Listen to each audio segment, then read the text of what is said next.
Magandang araw po sa inyong lahat, lalong-lalo na po sa mga giliw kong tagapakinig. Nandito na naman po tayo sa pagbibigay ng isang natatanging kwento ng pagkakaibigan. Isang samahan na sinubok na paghiwalayin. Ang buhay ng 10 taong gulang na batang si Patik ay lumaking walang ina at kasama lamang ang kanyang amang si Mang Larry na isang lupon sa barangay. Makikilala niya ang isang mabuting kaibigan na si Bito. Palagi niyang makakasama ito sa lahat ng oras.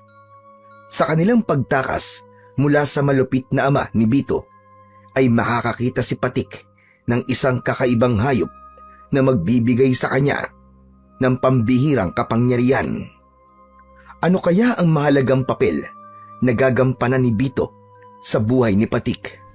Magagawa kaya niyang labanan ang isang uri ng aswang na merong alagang taong alupian? Sama-sama po nating pakinggan ang buhay at pakikipagsapalaran ng batang nakakuha ng mutya, ng pawis, ng puting alakdan. Ngunit bago po ang lahat, mga idol, huwag po nating kalimutang mag-subscribe at i-hit ang notification bell sa aking YouTube channel na The Voice Addict at Apong Isak para sa mas marami pang makapanindig balahibong kwentong aswang at katatakutan mula sa mundo ng kababalaghan. Umpisahan na po natin ang kwento. Jesus Mariosep naman ang batang to. Bakit marami nagkalat na sanga ng bayabas sa harapan natin? Patik! Patik, nasan ka ba? Diyos ko po naman. Araw-araw na lang na maraming nagkalat na sanga ng bayabas sa bahay natin. Ay nako, kapag hindi ka naman talaga nainis. Patik! Patik, nasan ka ba? Kanina pa kitang tinatawag. Patik! Tay, nandito po ako, pasensya na po. Inayos ko lang po kasi yung goma ng tirador ko eh. Bakit po ba? Anak ng tirador na naman. Wala nang katapusan ang tirador na yan . Kailan ka ba titigil sa kakagawa ng tirador mo, ha, Patek?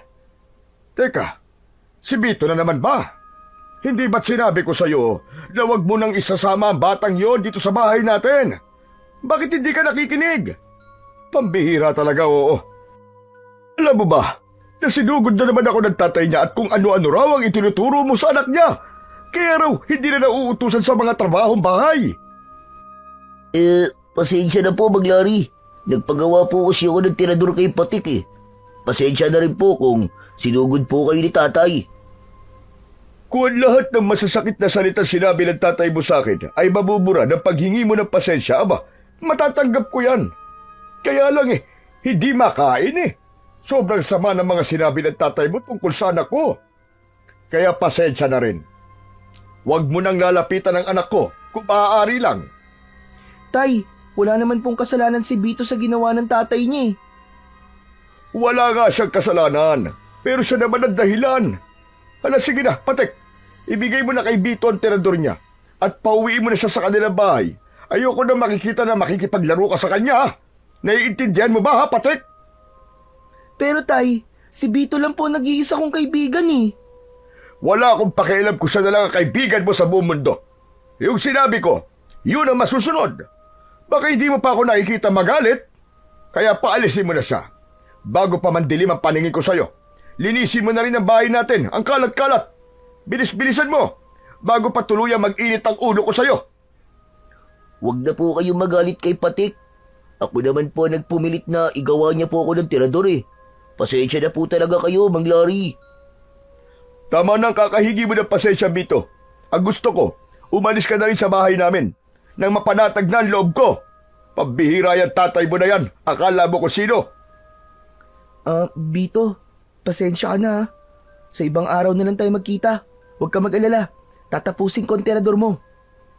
Ayos lang ako, Patik. Pasensya ka na. Salamat sa pagtulong mo sa akin sa paggawa ng tirador. O sige na, sige na, sige na. Tama na ang pagpapaalam. Hindi na kayo magkikita ni Bito, Patik. Huling babala ko na sa ito, Patik, ha? Sa oras na mahuli kita, nakasama mo pa yan si Bito. Humanda ka talaga sa akin. Tatamaan ka na. Tandaan mo sinabi ko, Patik. Baka magulat na naman ako isang araw at suguri na naman ako ng tatay mo, Bito. Kaya kung pwede, huwag na itong mauulit. Maglari. Alam ko po na masama po ang ginawa ni tatay sa inyo. Pasensya na po talaga. Huwag na po niyo akong pagbawalang lumapit kay Patik. Alam mo, Bito, kung ako lang ang tatanungin, gusto ko may kasama ang anak ko sa paglalaro. Pero ang tatay mo si Lito, nako, pinagbantaan niya ako. Ayoko naman na muli kami magkaharap ng dahil sa inyo. Kaya kung pwede sana, layuan mo na lang ang anak ko para wala ng gulo. Ikaw na lang ang umiwas. Kung totoo ka niya, kaibigan, hindi mo gugustuhin masaktan si Patik ng dahil sa'yo. Kilala mo naman ang tatay mo, di ba? Opo, naiintindihan ko na po, Mang Larry. Sige po, aalis na lang po ako. Abay, mabuti pa nga. Dahil baka maabutan ka rito ng tatay mo, masaktan ka pa niya sa harapan ko. Kilala mo rin ako, hindi ako makakapayag na makita kang sasaktan ng ama mo sa harapan ko. Kaya sige na, makakaalis ka na. Huwag na sana itong mauulit ha. O ikaw naman, Patik, pumasok ka na sa loob ng bahay natin. Teka, tanggalin mo nga yung mga nagkalat na sanga ng bayabas sa harapan ng bahay natin. Napakasakit sa mata. Pagkatapos mo maglinis, pumasok ka na ng bahay. Opo, Tay. Pinulot isa-isa ng may 10 taong gulang na batang si Patik ang mga sanga ng bayabas na nagkalat sa lupa. Lumapat sa kanyang palad ang magaspang na sanga ng bayabas. Naluluwa ang kanyang mga mata habang nakayuko. Naramdaman niya ang tahimik na pagtalikod sa kanila ni Bito. Wala na itong imik nang magsimulang maglakad ito palabas ng kanilang bakuran. Sa muling pagtayo ni Patik ay nahabol niya ng tanaw ang papalayo niyang kaibigan na si Bito. Bagsak ang balikat nito habang naglalakad pauwi sa kanilang tahanan. Parang pinipiga ang dibdib niya dahil sa labis na awa para kay Bito. Inihakbang niya ang kanyang paa papunta sa labas ng kanilang bakuran. Itinapon niya ang mga sanga ng bayabas sa kanilang basurahan. Saka siya muling tumingin sa malayo ng si Bito. Binalingan ni Patik ang hawak niyang tirador. Pinagmasdan niya ang goma sa hugisway na sanga. Inilagay niya yon sa kanyang bulsa bago pumasok sa kanilang bahay. Diretso siyang naglakad papunta sa loob ng kanilang kusina. Isang malalim na buntong hininga ang pinakawalan ni Patik bago siya naupo sa harap ng lamesa. Mabilis ang tibok ng kanyang puso dahil sigurado siyang hindi pa tapos ang kanyang amang si Mang Larry sa pagsisermon sa kanya. Ang liblib na baryo ng Sandagon ay sagana sa mga puno ng kahoy. Magaganda ang tanawin at malilinis ang mga ilog. Sa sobrang linaw ng tubig ay ligtas itong inumin. Tahimik ang paligid at napakadisiplinado ng mga tao. Pagdating naman sa usaping pangkapayapaan, si Mang Larry ang nangunguna bilang pinuno ng lupon sa barangay. Pagsasaka ang pangunahin nilang hanap buhay. Kung minsan ay nangingisda sila, depende sa nakasanayan ng isang pamilya. Nag-iisa lang ang naging libangan ng mga tao sa baryo. Yun ay ang manghuli ng mga ibon gamit ang tirador. Isang libangan na bawal sa batas ng gobyerno dahil sa walang habas na pagpatay sa mga ibon na malaya sanang lumilipad. Ang mga nauhuli naman nilang ibon ay kinakain nila. Kung minsan ay ibinibenta nila yon sa mga taong mahilig naman sa ibon. Maya-maya pa ay lumabas na si Mang Larry mula sa kwarto nito. Madilim ang anyo na tumingin ito sa kanya at umalingaw-ngaw ang galit nitong boses sa loob ng kanilang kusina. O ano, Patik? Hindi ka man lang ba magpapaliwanag kung bakit magkasama na naman kayo ni Bito, ha? Patik? Tay, gumawa lang naman po kami ng tirador kanina eh. Huwag na po kayong magalit kay Bito, Tay. Wala naman po kaming ginagawang masama eh. Hindi yan ang inaasahan ko na isasagot mo sa tanong ko, Patik. Talaga bang hindi ka na makikinig sa mga sinasabi ko? Akala ko ba, nagkaintindihan na tayo kagabi? Bakit inulit mo na naman? Tay, bakit po ba kailangan kong iwasan si Bito? Wala naman po kami ginagawang masama. Naglalaro lang naman po kami ng ibon na nahuhuli namin. Anong sinasabi mong walang masama sa ginagawa nyo? Kailangan ko pa bang ulit-ulitin sa'yo na iwasan mong makipaglaro kay Bito? Marami naman dyan na pwede mong maging kaibigan na. Basta wag lang si Bito. Iniiwasan ko lang naman na magkaharap kaming muli ni Lito. Kilala mo ko, anak. Ayoko ng gulo. Pero kapag sinaktan ka niya, aba, ibang usapan na yon. Tay, bakit naman po kayo makikipag-away kay Mang Lito? Saka, hindi ko talaga naiintindihan eh. Wala naman po kayong ibinibigay na paliwanag kung bakit kailangan ko pong iwasan si Bito. Mabait po ang kaibigan ko, Tay. At hindi naman siya masamang impluwensya sa akin eh. Hanggat wala po kayong sinasabing malinaw na dahilan para layuan ko si Bito, pasensya na po. Hindi ko po iiwasan ang kaibigan ko. Para ko na po siyang kapatid eh. At siya lang naman po nag-iisa kong kaibigan. Ay nako, bakit ba tigas-tigas ng ulo mo, anak? Makinig ka sa sinasabi ko. Kung talagang kaibigan ang tingin mo kay Bito, layuan mo siya para sa kaligtasan niya. Tay, bakit ko nga po lalayuan si Bito? Hindi niyo naman po sinasagot yung tanong ko eh. Mapilit ka. O sige, kanina. Nagharap kami ni Lito sa session namin sa Lupon. Inireklamo ni Lito ang madalas na pag-alis-alis ng bahay ni Bito. At ikaw ang itinuturo niya dahilan. Abay, syempre, pagtatanggol kita. Ipinaglaban ko na hindi ikaw ang dahilan kung bakit palaging umaalis si Bito sa kanila. Alam mo ba kung ano natuklasan ko kay Bito, ha, Patek? Ano po, Tay? Ano po natuklasan niyo kay Bito? Talaga bang gusto mo malaman kung ano ang dahilan? Hindi mo ba talaga alam na palaging nakakaranas ng pananakit si Bito mula sa kanyang ama? Kanina, napansin ko, tagtad ng pasa ang katawan niya. Sa tingin ko, madalas siya binubugbog ng kanyang ama. Minamaltrato ang kaibigan mo. Kaya kung naaawa ka sa kanya, iiwasan mo siya, anak. Yun lang ang nag-iisang paraan para mailigtas siya sa kamay ni Lito. Paano pong binubugbog, Tay? Bakit naman po yun gagawin ni Mang Lito sa kanya? Ay nako, Patek. Kaibigan mo si Bito pero hindi mo pa rin alam kung bakit siya binubugbog ni Lito. Ano ka ba naman, anak? Kaibigan mo siya, di ba? Hindi mo ba alam na anak sa labas si Bito? Anak siya sa ibang lalaki ng asawa ni Lito na si Esther. Ang sabi dati raw na nagtatrabaho sa kasa si Esther at hindi raw nito alam kung sino ang ama ni Bito.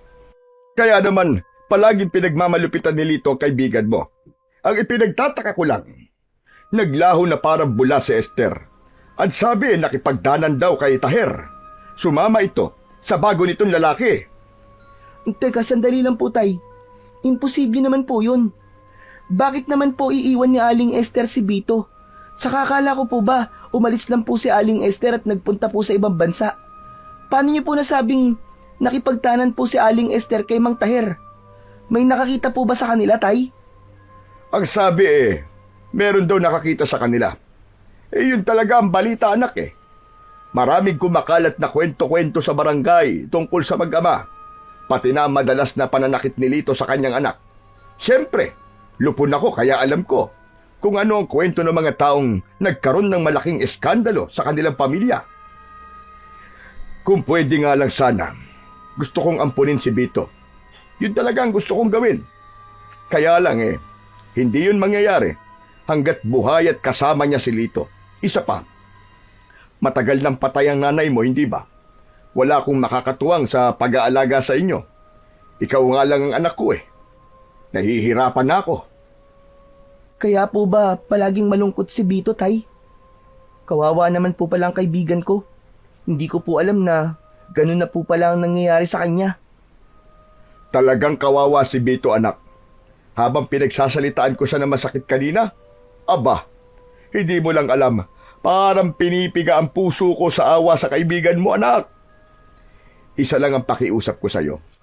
Kung gusto mong iligtas ang kaibigan mo, layuan mo siya.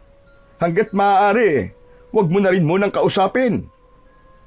Pero tay, bakit hindi po kayo gumawa ng paraan para mailigtas po si Bito? Anak, hanggat hindi nagsasabi si Bito, hindi tayo maaaring makialam. Maliban na lang kung meron tayong mahahanap na ebidensya na magpapatunay sa pambubugbog ni Lito sa kanyang anak. Yung matibay, ha? Matutulungan natin siya pag nagkataon. Pero kutob ko, mahal ni Bito ang kanyang ama, kahit ganun pa man ang ginagawa nito sa kanya. Tay, nakikiusap po ako. Tulungan niyo po ang kaibigan ko, tay. Hindi po siya dapat nakakaranas ng ganun. Bago niya mahalin si Mang Lito, mahalin po muna niya ang sarili niya. Nag-aalala po ako na baka mapahamak po ang kaibigan ko dahil sa ginagawa po ng kanyang ama.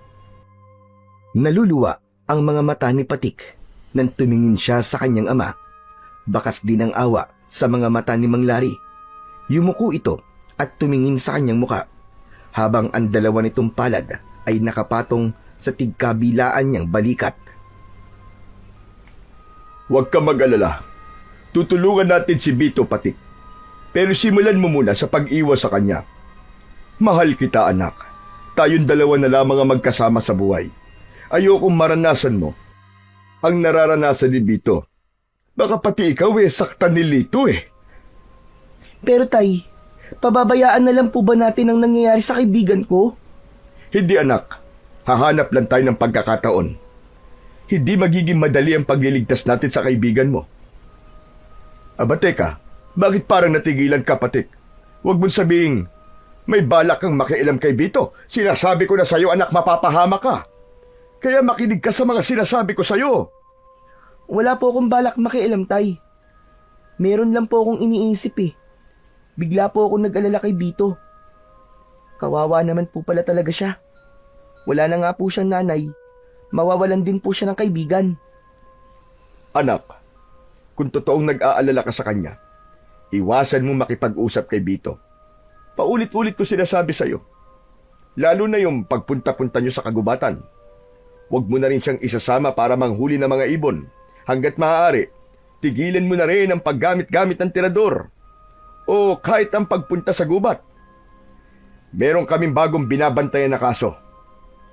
Tumayo ng tuwid si Mang Lari at inalis ang mga kamay sa kanyang balikat. Naupo ito sa bangko na kahoy at isang malalim na buntong hininga ang pinakawalan nito. Naupo si Patik sa tabi ni Mang Lari. Naghintay sa sasabihin ng kanyang ama. Nang hindi nagsalita si Mang Lari, ay siya na ang nagtanong dito. Bakit naman po napunta sa tirador ang usapan natin, tay? Dahil delikado. Aba, ano na lamang ang sasabihin ng mga kasamaan ko sa lupon na ang anak ko nangunguna sa paglabag ng batas? Kaya dapat mag-isip ka. Huwag mong kalimutan na lupon ang tatay mo. Alam ko naman po, tay, na lupon po kayo. Ang gusto ko pong malaman ay kung bakit ayaw nyo na rin po akong pumunta sa gubat. Dahil sa mga 5 batang nawala. Lahat sila'y kasing edad mo na mahilig pumunta ng gubat at gumagamit ng tirador. Isa pa, meron 2 batang lalaki na kasing edad mo rin ang natagpuan doon sa kakawian. Ano pong ibig nyo sabihin, tay? Hanggang ngayon po ba hindi pa rin nakikita ang 5 batang nawawala? Oo. At nag-aalala kong baka pati ikaw ay mapahamak. Ano po bang nangyari sa 2 batang natagpuan, tay? Paano po sila namatay? Hindi ko pa alam kung ano ang buong detalye sa kung ano ang dahilan ng pagkamatay nila. Pag-uusapan pa lang namin mamaya. Pero ang narinig ko wak-wak daw ang tiyan at nawawala raw ang mga laman loob ng bata. Naiwan daw ang 2 puting rosas sa bawat katawan ng mga biktima.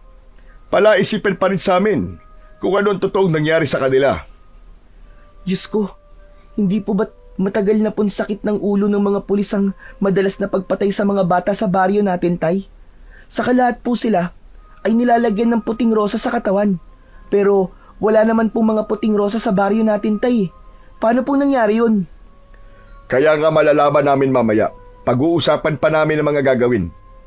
Malakas ang kutob kong pagbabawalan ng mga bata na manghuli ng ibon sa kagubatan. Magkakaroon ng karpyo. Kaya ikaw, anak, makinig ka sa mga sinasabi ko, ha? Huwag ka na munang pupunta sa gubat. Huwag matigas ang ulo. Masyadong delikado para sa'yo. Kutob ko, ang 2 bata na natagpuan sa kakahuyan ay mga batang mahilig rin na manghuli ng ibon sa kagubatan. Nakita pa sa kanilang katawan ng tirador na may malapot na likido. Para bang binuhusan din sila ng asido. Mukhang gawa ng isang halimaw yon, anak. Paano niyo po nasabing halimaw, tay? Wala naman po kayo sa pinangyarihan, di ba? May maililihim pa ba sa baryo natin, anak? Saka wag mo muna akong tanungin. Bigla talaga ako kinilabutan kapag naaalala ko yung mga kwento nila tungkol sa sinapit ng 2 bata. Hindi na nagtanong pa si Patik sa kanyang ama. Sa halip, naghanda na lamang siya ng kanilang tanghalian. Pagkalipas ng ilang minuto, ay natapos na silang kumain. Inihanda na ni Mang Larry ang mga gamit nito at lumabas ng kanilang bahay. Sinilip ni Patik ang kanyang ama mula sa bintana ng kanyang kwarto upang masigurong umalis na ang kanyang ama. Balak niyang makipagkita kay Bito at ibalita sa kanyang kaibigan ang tungkol sa nangyari sa 2 batang natagpuan sa kakahuyan. Wala siyang planong iwasan ang kaibigan niya. Dahil sa kanyang mga nalaman tungkol kay Bito, mas gusto niya ngayon na damayan ang kanyang kaibigan. Si Patik ang batang hindi napapakali kapag hindi nalalaman ang kasagutan sa kanyang mga katanungan. Kaya kahit na anong mangyari, ay aalamin niya talaga kung ano ang totoong nangyari sa 2 bata na natagpo ang patay. Kasama ang pagsusuri niya sa katawan ng kanyang kaibigan, titignan niya kung totoong may mga pasa sa katawan si Bito. Kaya nang makaalis na ang kanyang ama, sakay ng bisikleta nito, ay mabilis pa sa kidlat na tumakbo si Patik sa labas ng kanilang bahay. Tinahak niya ng mabilis ang daan, papunta sa kakahuyan. Mabilis din ang tibok ng kanyang puso, habang ang hangin ay humahampas sa kanyang muka. Halos hindi na lumapat ang kanyang mga paa sa lupa. Makarating lang sa bahay ni Bito. Pagkalipas ng ilang minutong pagtakbo, ay narating na niya ang bahay ng kanyang kaibigan. Nagtago muna siya sa makapal na halaman. Meron silang tawagan kapag balak nilang magkita at mag-usap. Kailangan sumipol ng 2 beses si Patik para malaman ni Bito na naroon siya sa gilid ng bahay nito. Umalingaw-ngaw ang sipol na ginawa ni Patik. Nagmamadali namang lumabas ng pintuan si Bito habang umiiyak. Kasunod ni Mang Lito na may dalang pamalo. Hala, Diyos ko, totoo nga. Totoo nga ang sinabi ni tatay kanina na binubugbog pala talaga si Bito ng kanyang amang si Mang Lito. Diyos ko po, anong gagawin ko? Saka lamang naalala ni Patik ang tirador sa kanyang bulsa. Dinukot niya yon habang nakatago sa halaman. Bumundol ang kaba sa kanyang dibdib, lalo na nang marinig niya ang boses ni Mang Lito. Sumilip si Patik sa siwang ng mga daon at mula sa kanyang kinatatayuan ay kitang-kita niya na pinapalo ng sanga ng bayabas si Bito. Naluluwa ang kanyang mga mata dahil sa galit. Nanginginig din ang kanyang kamay habang mahigpit na hawak ang kanyang tirador. Napatungo si Patik sa lupa. Lumikot ang kanyang mga mata sa paghahanap ng bato na mailalagay niya sa hawak na tirador. Habang ang boses ng umiiyak na si Bito ang naririnig niyang ingay sa paligid. Bawat hampas at palo sa katawan ng kanyang kaibigan ay kasing lakas din ng pagsigaw nito habang umiiyak dahil sa labis na sakit. Bigla niyang naalala ang kanyang ama. Maswerte pa pala siya dahil lumaki siya sa amang katulad ni Mang Larry. Tama na po! Tama na po tayo! Ang sakit na po ng katawan ko, aray! Tama na po! Hindi na po ako ulit! Tama na po! Tila bingi si Mang Lito sa lahat ng pakiusap ni Bito. Kaya wala nang naisip na paraan si Patik, kundi tulungan ng kanyang kaibigan. Nang makakita ng katamtamang sukat na bato sa lupa, ay mabilis niyang ibinala yon sa kanyang tirador. Nanlalamig ang katawan ni Patik dahil sa labis na galit. Buong lakas na hinila niya ang goma at sinipat ang kamay ni Mang Lito. Habang abala ang lalaki sa paghawak sa damit ni Bito, ay binitiwan naman ni Patik ang goma. Lumipad sa ere ang bato at tumama yon sa kamay ni Mang Lito. Halos magtatatalon sa tuwa si Patik. Narinig niya ang boses ni Mang Lito. Nagsisisigaw ito dahil sa labis na sakit. Nagmumura itong hindi malaman ang gagawin. Namula ang kamay nito at hindi maigalaw. Bumakas ang takot sa muka ng kaibigan niyang si Bito. Napatago sa halaman si Patik nang mapansin na inililinga ni Mang Lito ang paningin sa paligid. Tila ba hinahanap nito kung saan nanggaling ang bato.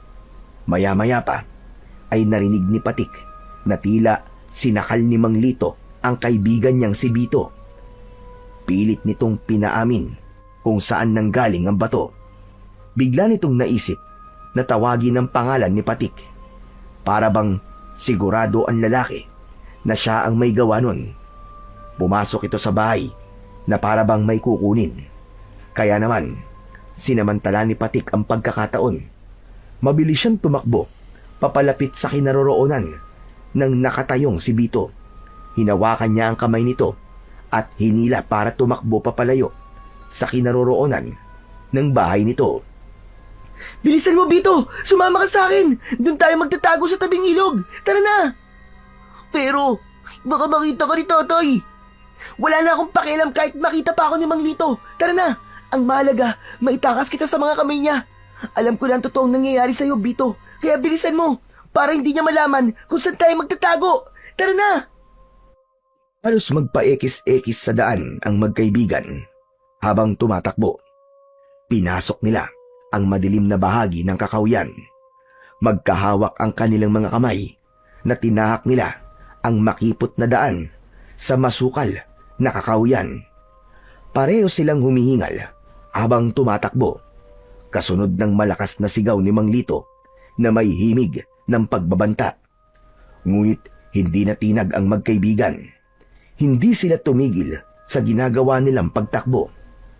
Walang sapin ang kanilang mga paa, kaya ramdam na ramdam ni Patik ang masakit na pagtama ng mga tinik sa kanyang talampakan. Maya-maya pa ay si Bito na ang nakiusap. Saglit silang tumigil sa pagtakbo para magpahinga. Hindi ko na kaya! Hindi ko na kaya, Patik! Tumigil muna tayo rito sa ilalim ng puno! Hindi ko na talaga maiakbang ang mga paa ko! Tsaka pagod na ako! Saglit lang tayo magpapahinga rito, ha? Baka kasi abutan tayo ng tatay mo eh.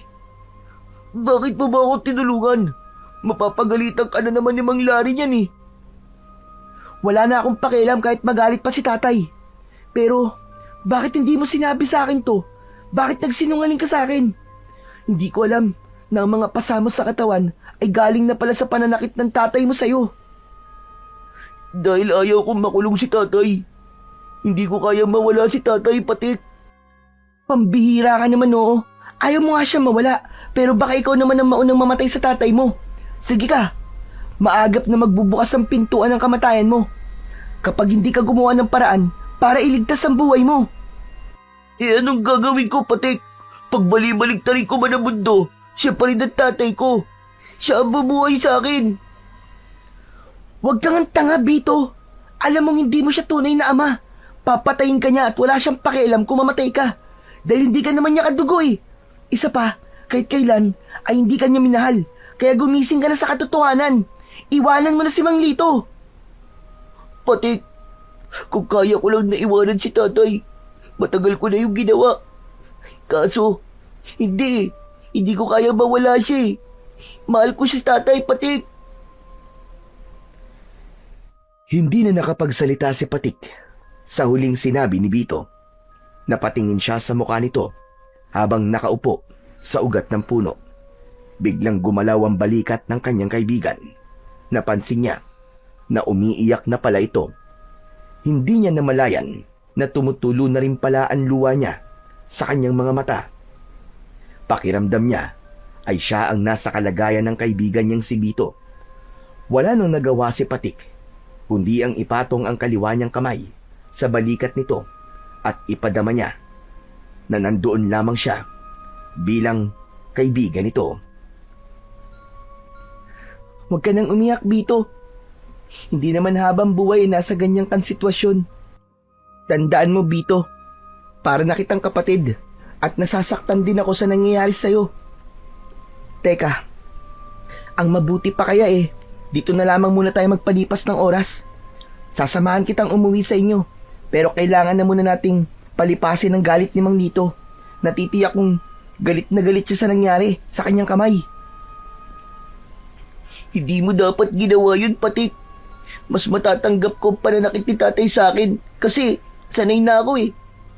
Natatakot akong baka balikan ka niya at ikaw naman ang saktan niya. Kapag nangyari yun, magkakagulo at makakalaban naman ni tatay ay si Mang Larry. Ayaw mo rin naman siguro mangyari yun, di ba? Hindi yun mangyayari, Bito. Hindi ko hahayaang magkagulo ang mga ama natin. Sige na, magpahinga na lang muna tayo rito ha. Huwag ka nga alis dito. Maghahanap lang ako ng mga bato na pwede kong maibala sa terador natin. Nakita mo ba ang terador mo? Heto, tapos ko nang ayusin. Diyan mo na muna yan, Patik. Isa pa, kung maghahanap ka ng mga bato na ibabala dyan sa terador mo, meron akong alam na maraming nakatambak na bato. Maglakad ka mula rito. Diretso lang at makikita mo ang tambak ng mga batong inipon ko mula sa ilog. Sa'yo na yun. Huwag mo nilang ubusin para meron ka pang makukuha sa susunod. Itinaas ni Bito ang hintuturo nitong daliri sa bahagi ng kakawyan na malapit sa ilog. Sinundan ni Patik ng tingin ang bahaging itinuro sa kanya ng kaibigan. Sige, pupuntahan ko. O paano, dito ka lang ha. Meron pa pala akong hindi nababanggit sa'yo. Pagbalik ko, pag-uusapan natin ang tungkol sa ikikwento ko sa'yo. Isang tango ang itinugon ni Bito sa sinabing yun ni Patik. Pagkatapos ay nagsimula na siyang maglakad papunta sa bahagi ng kakawyan. Ilang minuto ang lumipas ay narinig niya ang lagaslas ng ilog habang nakatungo siya sa lupa at hinahanap ang tambak ng bato na inipon ni Bito. Ilang saglit lang ang lumipas ay nakita niya ang tambak ng bato. Halos pare-pareho ang hugis ng mga ito. Tila sinadyang pagpanta-pantayin ang mga batong yun. Kulay puti ang magaspang at bilog na bato. Tangka na sanang kukuha siya ng ilang pirasong bato nang biglang nagulat siya sa nakitang hayop sa ibabaw ng bato. Isang kulay puting alakdan na hindi pa niya napansin nung una na tila pinagpapawisan. Hindi yun umaalis sa ibabaw ng bato na parabang ang pawis ng puting alakdan ang nagbibigay ng basbas sa batong pinagpapatungan nito. Napakunot ang kanyang noo dahil hindi niya nakitang agresibo ang puting alakdan. Parabang maamo yun at hindi nang tutusok ng kamay ng tao. Napatunayan niya yon nang damputin niya ito sa ibabaw ng bato. Nabasa ang kanyang kamay dahil sa pawis ng alakdan, pero nagulat siya nang muli itong tumalon at bumalik sa bato na basang-basa na rin ng pawis ng alakdan. Teka, hindi ba't parang kakaiba ang kulay mo, alakdan? Paano kaya nagkaroon ng puting alakdan ng mga batong to? Ano ba kasing meron sa batong yan? At hindi ka umaalis sa ibabaw niyan, ha? Dala ng kuryosidad ay kinuha ni Patik ang bato kasama ang kulay puting alakdan. Ipinatong niya yon sa kanyang kaliwang palad para sipatin. Alam niyang makamandag ang alakdan. Kaya lang, hindi niya mapigilan ang kanyang sarili na wag itong hawakan. Hinaplos ni Patik ang likod ng kulay puting alakdan. Umangat ang sipit nito sa buntot at muntik siyang matusok nito. Pero hindi siya natakot. Natuwa siya dahil sa kakaibang kulay nito. Kaya naman, isinilid niya sa bulsa ang kulay puting bato at maingat na hinawakan ni Patik ang buntot ng alakdan. Naglakad siyang pabalik sa kinaroroonan ni Bito. Mula sa kanyang kinatatayuan ay tanaw niya ang malungkot na nakaupong si Bito. Malalaki ang hakbang ng kanyang paa na papalapit sana sa kanyang kaibigan. Subalit bigla siyang natigilan nang makitang merong isang lalaki ang nakatayo sa likod ng puno. Nagtago si Patik sa makapal na halaman at pinagmasdan ng kilos ng lalaki. Mahaba ang buhok ng lalaki habang nakatingin sa likuran ni Bito. Walang kaalam-alam ang kanyang kaibigan na meron ng ibang tao na naroon sa lugar na yon. Sino kaya siya? Mukha naman na hindi siya taga rito. Teka, bakit kaya pinapanood lamang niya ang kaibigan ko? Ilang sandali pang naghintay si Patik sa kung ano ang gagawin ng lalaki. Habang ang kanyang dibdib ay para ng binabayo ng maso dahil sa labis na pag-aalala. Hindi niya magamit ang kanyang tirador dahil hawak niya pa rin ang kulay puting alakdan. Hindi niya inaalis ang kanyang paningin sa lalaking tahimik na nakatayo sa likuran ni Bito. Pero hindi nagtagal ay unti-unti itong humakbang papalayo sa kaibigan niyang si Bito. Nang mawala sa kanyang paningin ang lalaki, ay mabilis siyang tumakbo papalapit sa kinaroroonan ni Bito. Nang makarating siya sa tabi ng kaibigan, ay nagtataka itong tumayo. Tumingin ito sa hawak na alakdan ni Patik.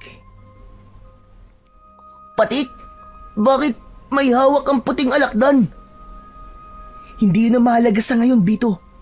Hindi mo ba nararamdaman na kanina merong lalaking nakatayo sa likuran mo, tapos pinapanood ka lang niya? Ano ka ba naman, Patik? Tayo lamang nga nandito sa gubat At wala akong napansin na merong ibang tao sa lugar na to. Saka, meron pa bang mas mahalaga ngayon kaysa sa puting alakdan na hawak mo? Hindi mo ba alam na makamandag yan at nakakamatay ang lason sa tusok niyan sa buntot? Alam kong makamandag to, Bito. Pero mas natakot ako kanina sa lalaking walang imik na nakatayo lang dyan sa likuran mo. Tapos bigla siyang umalis. Naglaho sa madilim na bahagi ng kakahuyan. Baka naman namamalikmata ka lang. Epekto ng alakdan na nasa kamay mo. Pwede bang pakawalan mo na ang hayop na yan? Baka mapahama ka pa Kung mapanganib ang alakdan na to, Bito, sa una pa lang sana, tinusok niya na kamay ko. Maamo ang puting alakdan na to at aalagaan ko siya para maging laruan. Wag! Hindi siya laruan, Patik. Kundi isang mapanganib na hayop na dapat mong iwasan. Dahil ang kulay puting alakdan ay bihirang makita sa kalikasan at kadalasang ginagamit sa panaginip, alamat o kwento bilang simbolo ng kakaibang panganib o lihim na kapangyarihan. Hindi siya taga rito, Patik. Alaga siya ng isang matandang ermitanyo na madalas kong naririnig sa mga matatandang nagkikwentuhan tungkol sa hiwaga ng kagubatan. Pasensya ka na, Bito pero hindi ako naniniwala sa mga hiwa-hiwaga na yan Kaya nga hiwaga, di ba? Ibig sabihin nun, kababalaghan, hindi naman totoo. Maniwala ka, Patik. Pakawalan mo na ang puting alakdan na yan kung ayaw mong malagay sa panganib ang buhay mo. Malakas talaga ang kamandag na mga nilalang nakabaligtaran sa hayop na matatagpuan sa mundo natin. Ang pagkakaiba ng mga hayop sa mundo ng engkanto ay 3 beses ang ulit kumpara sa lakas ng hayop na matatagpuan sa mundo natin. Maniwala ka. Kahit nga ang araw at taon magkaiba rin. Ganon din yan sa kamandag ng laso ng mga hayop na matatagpuan sa mundo nila.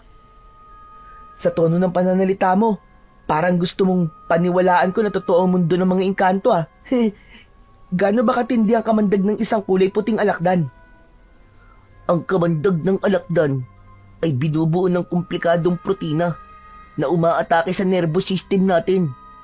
Kapag natusok at nakagat ka nito ay magdudulot to ng pamamaga, matinding pananakit ng katawan at lagnat.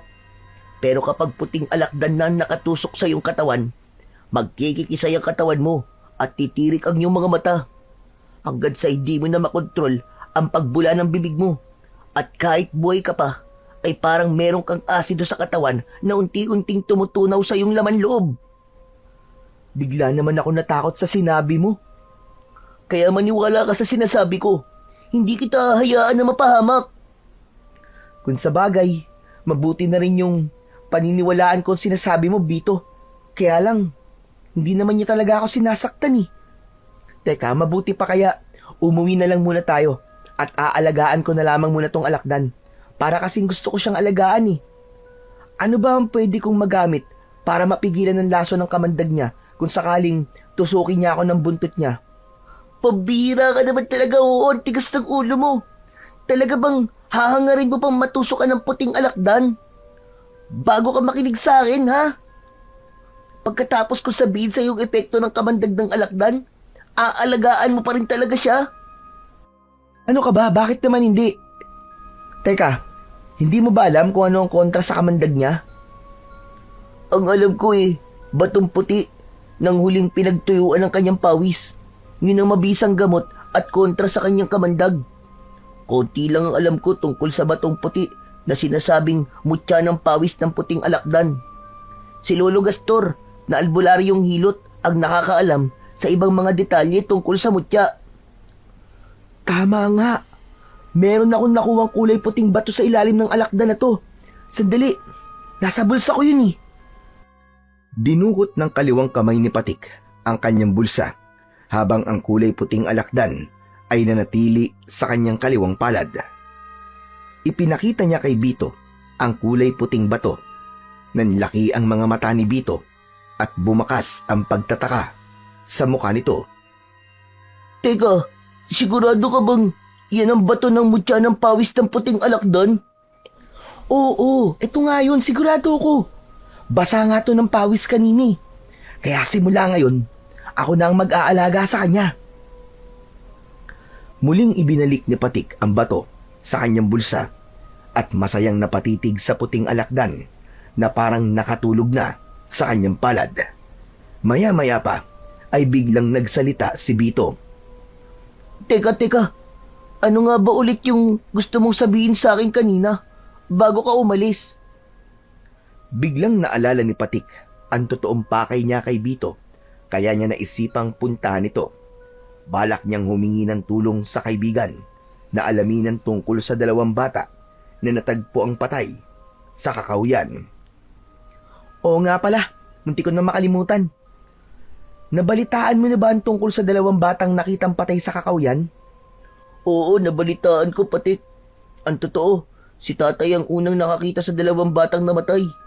Kaya siguro nagkita sila kanina ni Mang Larry sa barangay dahil pinag-usapan nila ang tungkol sa nakita ni tatay. Grabe talaga yung mga nangyari sa kanila, Patik.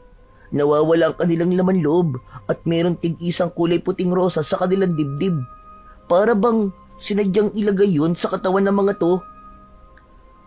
Kaya nga eh. Pero alam mo, Bito, malakas ang kutob ko na hindi gusto ng taong yun na patayin ng dalawang bata. Imposible ang ganun, Patik. Wala nang sasama pa sa mga nilalang na pumapatay sa mga bata. Yung paluin na nga lang, masakit na eh. Yung pa kayong wakwakin ng tiyan at iwanan na lamang na parang basura ang katawan sa Kakahuyan. Hindi sila mga tao. Wala silang kasing sama. At masahol pa sa demonyo ang kasamaan nila. Ang dapat sa kanila, mamatay at tagtarin ng pinong-pino.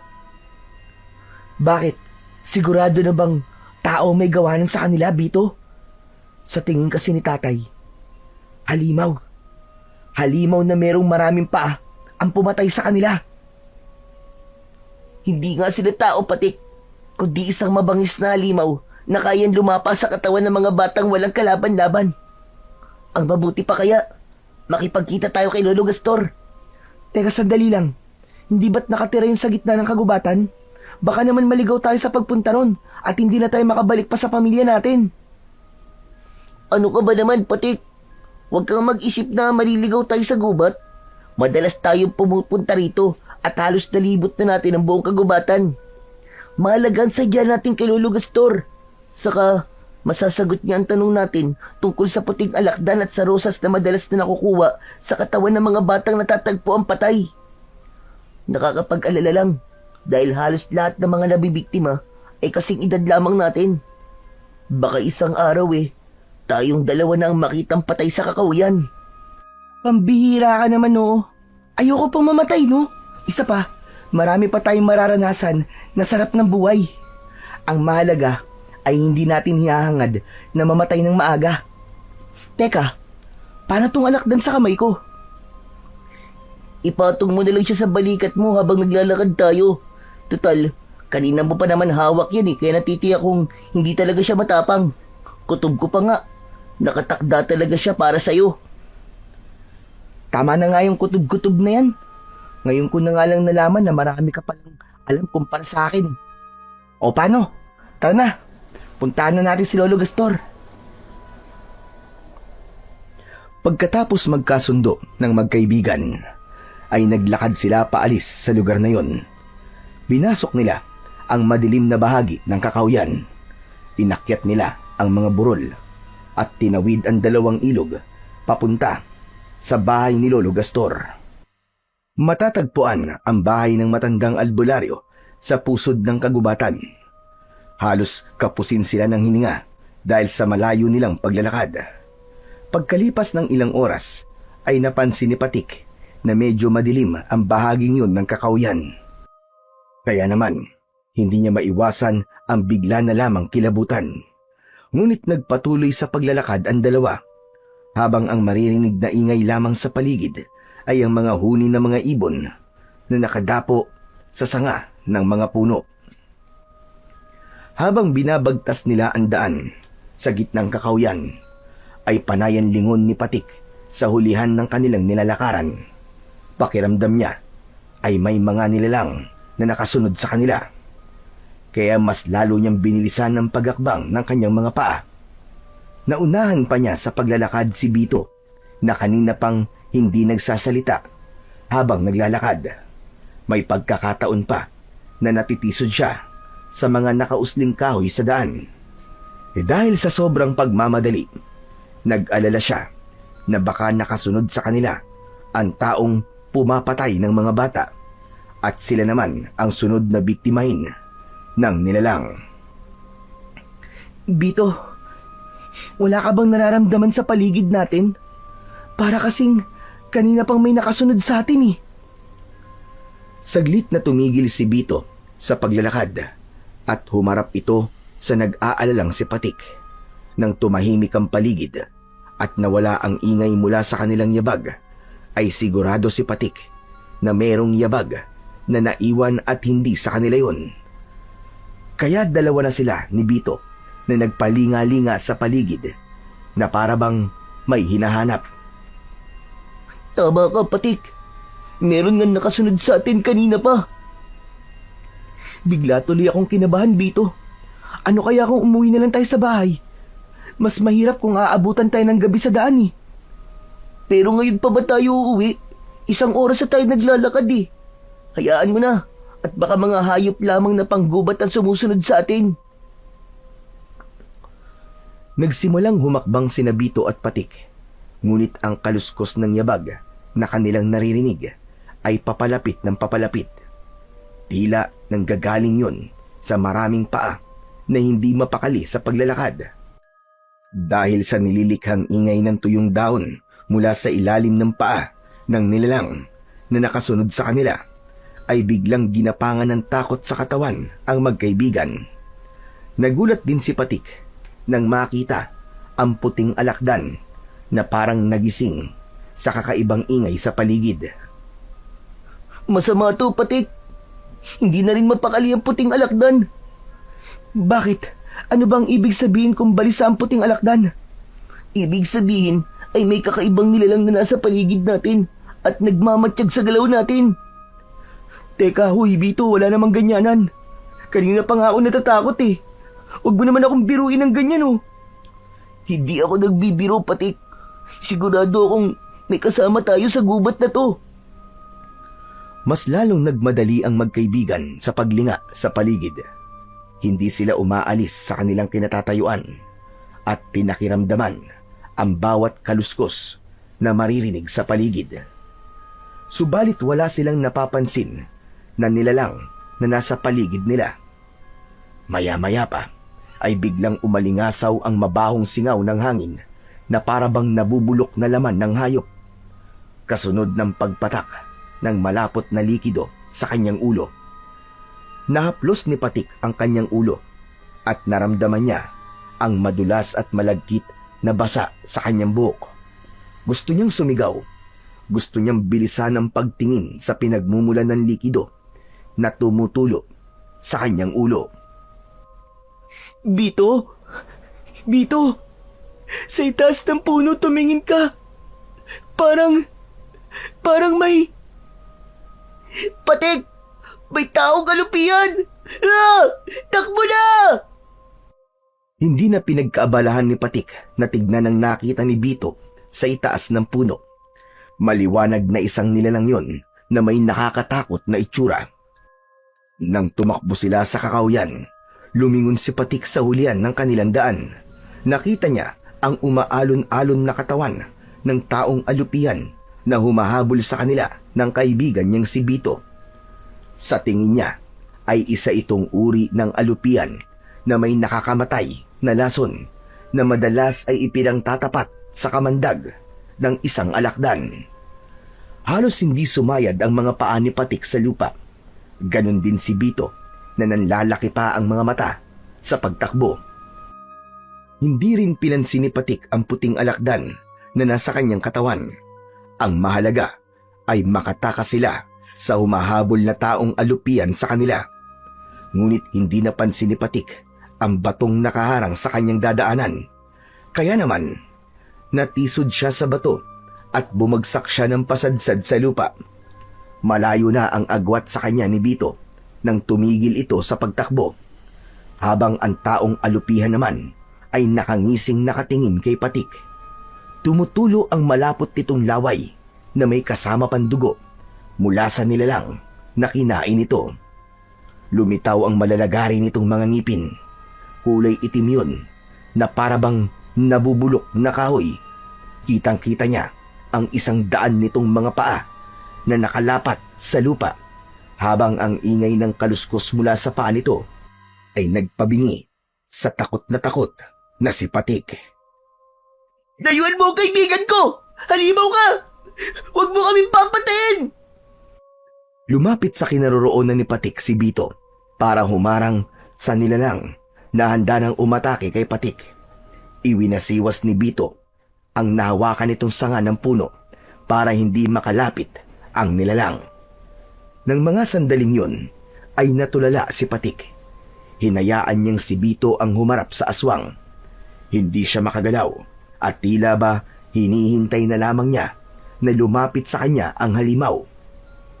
Sa tingin niya ay babae ang taong alupihan dahil sa malusog nitong dibdib. Tila iniiwasan nito si Bito at si Patik lang ang gusto nitong lapain. Ayon sa matatanda na madalas na nagkikwento tungkol sa mga ganong klaseng nilalang, ang taong alupihan ay merong kakaibang lakas bilang isang aswang na halimaw. Hindi siya naniniwala sa kwentong yun dahil inisip niya na kababalaghan ang mga kwentong naririnig niya mula sa matatanda. Ngunit ngayon ay sigurado siya na hindi lang ito isang kwento, kundi isang katotohanan na nasa panganib na ang kanilang buhay dahil sa nilalang na bigla na lamang lumitaw mula sa kung saan. Tumayo ka! Dali, tumayo ka, Patik! Huwag kang tuwag! Kundi, papatayin niya tayo! Mabilis na tumayo si Patik. Sa pagkakataong yun ay nakabawi na siya ng lakas. Hindi nila inaalis ang tingin sa taong alupihan. Tumingala ito at humuni na parang sa ahas. Ngunit masakit yun sa kanilang pandinig. Lumayo ka! Halimaw ka! Kailanman ay walang tatanggap sa'yo! Hindi ako makakapayag na basta mo nilang patayin ang kaibigan ko! Ang sama mo! Ang sama-sama mo nila lang! Demonyo ka! Sa tono ng pananalita ni Bito ay ramdam na ramdam ni Patik ang matinding galit mula sa kanyang kaibigan. Kaya ang mahinang pagwasiwas nito ng kahoy sa hangin ay mas bumilis hanggang sa bumigat at maging mabagsik ang hampas nito gamit ang kahoy. Inamaan ang nilalang sa muka kaya bahagya itong napaatras. Nagkaroon ng pagkakataon ng magkaibigan na tumakbo, papalayo sa nilalang na yon. Habol ang sariling hininga, ay binilisan nila ang pagtahak paahon sa bundok. Ngunit naramdaman ni Patik na malapit na silang maabutan ng aswang. Si Bito ang nasa huli at ilang di pa na lamang ang layo ng taong alupihan sa katawan ng kanyang kaibigan. Dala ng kanyang pagtataka ay nagulat siya nang nilampasan nito si Bito at siya ang agad nitong pinuntirya. Lumipad ito sa ere na parang papel. Bumagsak ang katawan nito sa kanyang likod. Naramdaman ni Patik ang ilang paa na tumuntong sa kanyang likod. Kaya naman, padapa siyang bumagsak sa lupa at naramdaman ang pagpulupot ng katawan ng taong alupian sa kanyang katawan. Bito! Bito, tulungan mo ako! Ang hapdi! Parang may apoy sa likod ko, Bito! Tulungan mo ako! Huli na nang malaman ni Patik na ang ilalim ng mga paa ng taong alupihan ay merong likido na kagaya sa epekto ng asido. Ngunit bigla siyang nakaramdam ng kakaibang ginhawa nang mula sa kanyang katawan ay lumitaw ang kulay puting alakdan. Pinagtutusok nito ang lahat ng mga paa na nakatungtong sa likod ni Patik. Tila napaso ang taong alupian at agad itong gumapang papalayo sa kanyang kinaroroonan. Nahirapan siyang bumangon dahil sa mahapding lapnos sa likod niya. Lumapit sa kanya ang kaibigan niyang si Bito. Bakas ang pag-aalala sa mukha nito. Diyos ko, Patik! Ayos ka lang ba? Muntik ka na ron. Mabuti na lang at iniligtas ka ng puting alakdan. Hindi ako okay, Bito. Ang hapdi-hapdi na likod ko dahil sa paso. Pambihira namang kamalasan to. Paano ako lang ang inaatake ng hayop na yun? Siguro ay dahil sa puting alakdan. Pero kailangan na muna nating umalis dito. Malapit na ang bahay ni Lolo Gastor dito. Halika, kumapit ka sa kamay ko at aalalayan kita maglakad. Tumayo si Patik at tinanggap ang kamay ni Bito. Ipinatong niya ang kanyang braso sa balikat ng kanyang kaibigan. Pagkatapos ay humawak ang kamay nito sa kanyang bewang. Ika-ikang naglakad si Patik dahil sa tama niya sa likod. Pagkalipas ng ilang minuto, sa wakas ay narating na nila ang bahay ni Lolo Gastor. Marami ang nakatanim na halamang gamot sa palibot ng bakuran, habang ang mga sanga ng puno ay nakasabit sa bubong ng kubo. Gawa yon sa kugon at yari naman sa kawayan ng dingding. Tahimik ang lugar at halos wala nang makikitang hayop sa paligid. Indikasyong pagtatanim lang ng halaman ang pinagkakaabalahan ng matandang nakatira doon. Isang malalim na buntong hininga ang pinakawalan ni Patik bago sila lumapit at pumasok sa bakuran ng matanda. Nang makalapit sila sa tapat ng pintuan ng bahay, ay doon na tumawag si Bito. Tao po! Tao po, Lolo Gastor! Tao po! Nandyan po ba kayo? Lolo Gastor! Narinig ng dalawa ang mabigat na yabag ng paa mula sa sahig ng bahay. Kasunod ang pagtunog ng panara ng pinto. Nagawa naman sa tabla.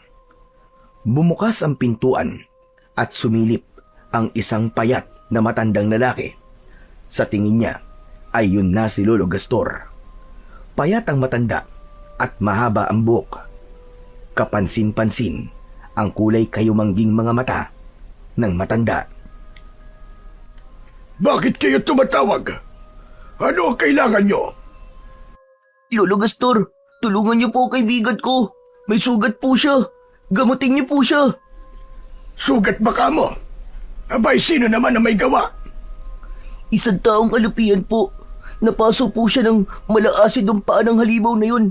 Tulungan niyo po kami. Nakikiusap po ako, Lolo Gastor. Sa pagkakataong yun, ay hinayaan ni Patik na makipag-usap si Bito sa matandang si Lolo Gastor. Pakiramdam niya ay biglang naparalisa ang kanyang katawan. Namamanhid ang kanyang likod at nanginginig ang kanyang katawan dahil sa taas ng lagnat niya. Naipikit niya ang kanyang mga mata. Ni sa panaginip ay hindi niya naisip na mararanasan niya ang ganong klaseng pakiramdam. Naramdaman niya ang kamay ni Lolo Gastor. Inalalayan siyang maglakad papasok sa bahay nito.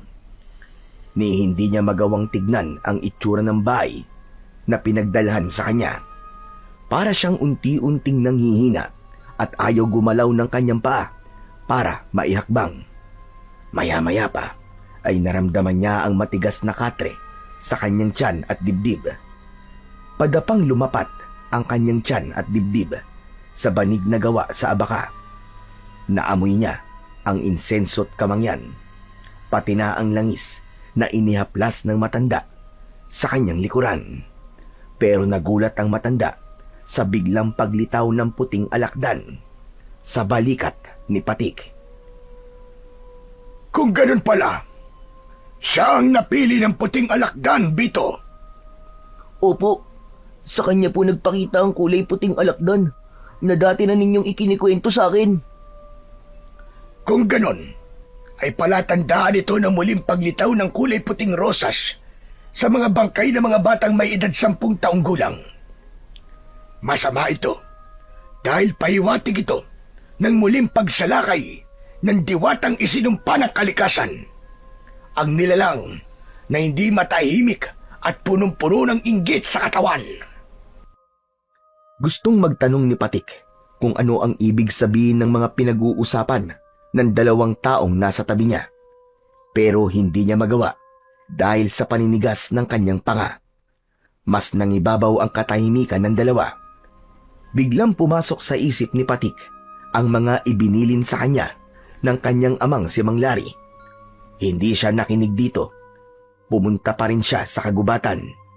Kaya nandito siya ngayon. Nararamdaman ang masakit na epekto ng likido mula sa kamandag ng taong alupihan. May posibilidad po bang sila ang may gawa sa mga natagpuan na dalawang bata sa kakawian? Oo, sigurado kung sila nga ang may gawa nun. Hindi ko alam kung paano sila mapipigilan. Nag-aalala ko sa malaking kaguluhan na mangyayari sa baryo natin. Kung may bagong hinirang na tagapangalaga sa puting alakdan, marahil ay nakuha na rin ng kaibigan mo ang mutya ng pawis ng puting alakdan. Malalagay siya sa panganib kapag hindi niya napag-aralan kung paanong gagamitin ang mutya. Paano pong malalagay sa panganib ang buhay ng kaibigan ko, Lolo Gastor? Dahil sa bato na unti-unting bumabalot sa kanyang katawan, ang mutya ang tunay na nakapagpapagaling sa kaibigan mo. Sigurado ka na ba sa desisyon mo, Bito? Opo, sigurado po ako, Lolo Gastor. Hindi maintindihan ni Patik kung ano ang desisyong tinutukoy ni Lolo Gastor sa kaibigan niyang si Bito. Habang nararamdaman niya ang pagbigat ng talukap ng kanyang mga mata, bago siya nakatulog ay naramdaman pa niya ang pagtusok ng buntot ng alakdan sa kanyang batok. Hindi napapansin ng dalawa dahil abala ang mga ito sa pag-uusap ng tungkol sa mga biktimang natatagpuan sa kakahuyan, hanggang sa tuluyan na ngang nagdilim ang kanyang paningin. Mula sa malalim na tulog ay nagising ang diwa ni Patik. Naramdaman niya ang pagdampi ng tela sa kanyang pisngi at braso. Dahan-dahan siyang nagmulat ng mga mata at mabilis na napabalikwas ng bangon. Napako ang kanyang paningin sa telang hawak ni Bito. Nag-aalala itong napatitig sa kanyang muka. Bito, anong oras na? Gaano katagal ako nakatulog? Magdamag kang nakatulog, Patik. Kaya nga, nag-alala ako sa iyo dahil matagal kang nawala ng malay. Pasensya ka na Hindi namin alam na may tusok ka na ng alakdan sa batok. Mabuti na lang at iniligtas ka ng mutya kaya walang nangyaring masama sa iyo. Nalaman namin na ginamot ka ng puting alakdan para mawala ang lason mula sa kamandag ng paa ng taong alupihan. Napatigil sa pag-uusap ang dalawa nang pumasok sa loob ng kwarto ang matandang si Lolo Gastor. May dala itong baso na merong dahon ng ikmo. Dinikdik yun at inilagay ang katas sa baso. Inumin mo ang katas ng ikmo para tuluyang mawala ang laso ng kamandag ng taong alupian sa katawan mo. Kinuha ni Patik ang basong iniabot ni Lolo Gastor. Saka mabilis na ininom ang katas. Pagkatapos niyang maubos ang laman ng baso, ay napatingin siya sa gawi ni Bito na biglang nagsalita. Kausap ang matanda. Lolo Gastor, ang totoo, kaya po kami nagpunta sa kagubatan ay balak po talaga namin na makipag-usap sa inyo tungkol po sa mutya ng pawis ng puting alakdan. Alam kong yun talaga ang sadya niyo sa akin. Kaya kayo na parito. Pero delikado ang ginawa niyong dalawa. Maaari kayong mapahamak. Mortal na magkaaway ang alakdan at alupian. Kaya sa oras na magkita ang mga ito, ay magkakaroon talaga ng matinding sagupaan. Pwedeng sa bahay na lang alagaan ang alakdan. Basta't ang mahalaga, palagi mong dala ang mutya. Yun po pala ang dahilan kung bakit ako lang po ang sinugod ng taong alupian. Hindi po ako makapaniwala na merong ganong nilalang sa baryo natin. Matagal nang namiminsala ang taong alupian sa baryo. Hindi lamang siya natsitsyempuan dahil sa taong pumoprotekta sa kanya. Ano po? Ang ibig niyo pong sabihin ay merong nag-aalaga sa taong alupian? Tama ka. Ang tawag sa kanya ay sigbinan. Isang nilalang na may kakayahang magpasunod ng mga halimaw. Kaya niyang utusan ng halimaw sa pamamagitan ng hawak niyang tridente. Kung tutusin, ang taong alupian ay walang iniwan sa aswang na sigbin. May oras din siyang natutulog sa lumang tapayan at lumalabas lang kapag nagugutom o inuutusan ng taong nag-aalaga sa kanya. Kahit na anong sabihin niyo po, Lolo Gastor, pareho lamang silang halimaw. Ang dapat sa kanila ay mamatay. Hindi ko po hahayaan na patayin niya ang kaibigan ko. Teka, sandali lang, Bito. Kanina ko pa napapansin na parang matindi ang galit mo sa taong alupihan. Dahil mga halimaw sila, Patik. Pumatay sila ng maraming tao at nabubuhay sa dugo ng tao. Sinong hindi magagalit sa kanilang ginagawa? Sige nga, pati ikaw, binalak ka rin niyang patayin. Huminahon ka muna, Bito. Baka kung saan kadalhin ang galit mo na yan. Bawat pagkakamali ay merong dahilan. Kaya wag mo muna silang husgahan batay sa kanilang anyo. Maalip, alamin mo muna kung bakit sila nagkakaganon. Tila may laman ang sinabi ni Lolo Gastor habang nakatingin ito kay Bito. Sa isip ni Patik ay nararamdaman niyang merong hindi sinasabi sa kanya ang kaibigan. Tumayo si Bito at nagpaalam na lalabas muna ng bahay. Ramdam na ramdam niya ang galit sa boses ng kanyang kaibigan kanina. Napatingin siya sa gawi ni Lolo Gastor. Kinuha nito ang basong walang laman sa kamay ni Patik. Sige na, Patik. Magpahinga ka na muna. Kapag maganda na ang pakiramdam mo, ay sumama ka na kay Bito para umuwi. Siguradong nag-aalala na sa inyo mga magulang nyo. Maraming salamat po sa tulong nyo, Lolo Gastor. Ingatan mo ang puting alakdan at ang mutyang nasa bulsa mo. Yan ang malakas na kapangyarihan. Natatalo sa sigbinan na nag-aalaga sa taong alupian. Mag-iingat ka. Huwag maliitin ang kakayahan ng dalawang nilalang. Dahil sa oras na matalo ka ng kanyang kapangyarihan, kahit ang puting alakdan na matagal mo nang inaalagaan ay maaaring gamitin niya para patayin ka. Tandaan mong makamandag din ang taong alupian at may itim na kapangyarihan ang kalaban mo. Pero Lolo Gastor, paano ko po matatalo ang mga aswang na yun? Ang puting rosas na madalas niyang dala, kailangan mapasa kamay mo at durugin ng mutyang nasa bulsa mo. Ngunit ang bulaklak na ito ay palaging hawak ng sigbinan. Hindi yun nalalanta at nandoon ang kanyang kahinaan. Lumaban ka sa kanya. Gawin mo ang lahat para makuha ang kulay puting rosas. Dahil yun din ang ginagamit niya para manghipnotismo at manggayuma sa taong gusto niyang gawing alipin. Saka lang nagpaalam ang matanda at lumabas ito sa pintuan ng silid. Isang malalim na buntong hininga ang pinakawalan ni Patik. Pinagmasdan niya ang natutulog na puting alakdan sa kanyang tabi. Muli niyang kinuha ang puting bato sa kanyang bulsa at hinawakan ang kanyang tirador. Naisip niya na ano kayang mangyayari kung ang mutya ang ibala niya sa tirador. Meron kayang epekto ang mutyang to sa aswang na yon? Bakit kaya kailangan ko pang makuha ang puting rosas ng aswang? Ano kaya ang dahilan at simbolo ng rosas ng aswang? Dahil para sa akin, ang simbolo ng puting rosas ay dalisay na pag-ibig at kalinisan. Pero sa aswang na sigbinan, ang rosas ay may ibang kahulugan. Nahulog sa malalim na pag-iisip si Patik habang nakaupo sa katre. Maya-maya pa ay nakarinig siya ng yabag ng mga paa. Nakita niya si Bito at lumapit ito sa kanya. Bakas ang pag-aalala sa mga mata nito dahil alam nilang sa kanilang pag-uwi ay haharapin nila ang galit ng kanilang mga ama. Kailangan na nating umuwi sa bahay. Paniguradong nag-aalala na si Mang Larry. Pero ikaw, Bito, paano ka? Sanay na ako sa bugbog at palo ni tatay.